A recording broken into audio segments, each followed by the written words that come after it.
سرزمین سندھ کو یہ اعزاز حاصل ہے کہ اسے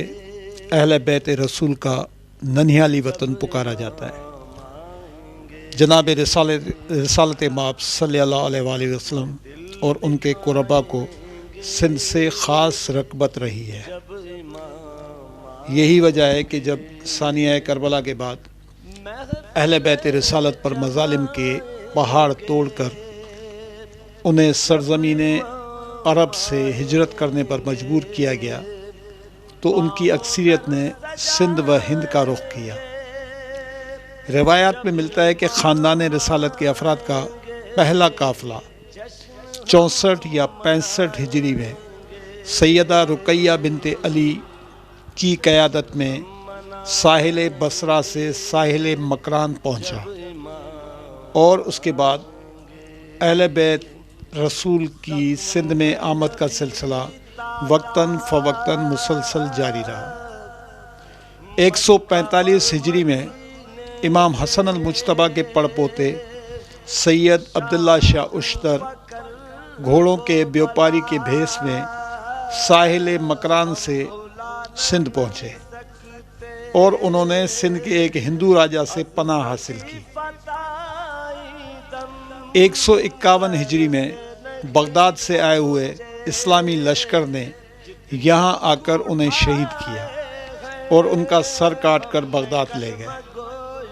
سید عبداللہ شاہ اشتر کا روضہ آج بھی ساحل کلفٹن پر عبداللہ شاہ غازی کے نام سے مرکز خلائق ہے۔ اس کے علاوہ بدین ضلع کے اگھم کوٹ نامی آثار قدیمہ والے مقام پر موجود سیدہ ختیجہ بنت امام موسیٰ کاظم المعروف بی بی ماہم سلام اللہ علیہ کے روضہ اطہر سمیت سندھ کے کئی شہروں میں ایسے کئی مزارات موجود ہیں جو خاندان رسالت کے نام سے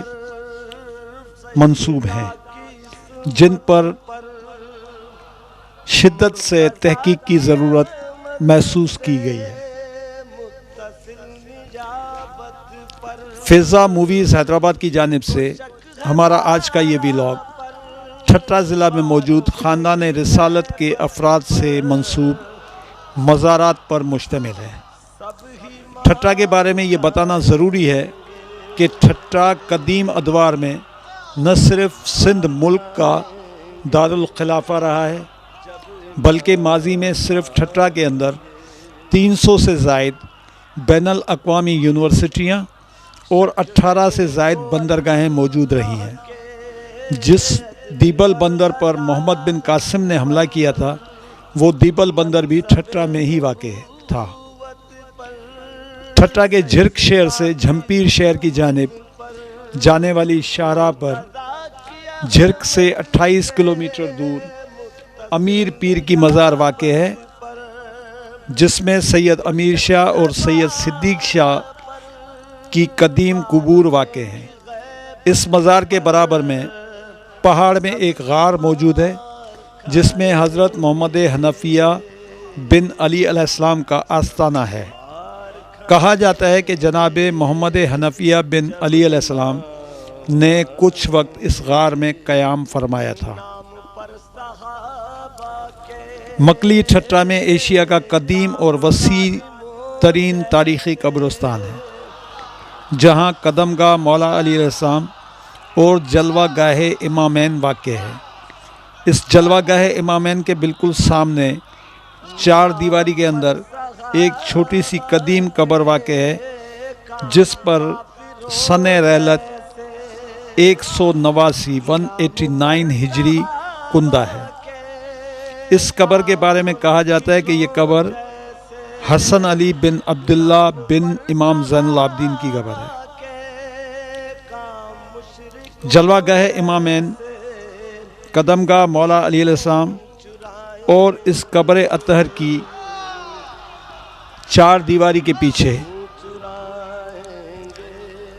جو قبرستان ہے، اس میں ایک روضہ اطہر موجود ہے، جس کے لیے کہا جاتا ہے کہ یہ حضرت عبداللہ بن امام زین العابدین کی قبر اطہر ہے، جبکہ اس روضے کے قریب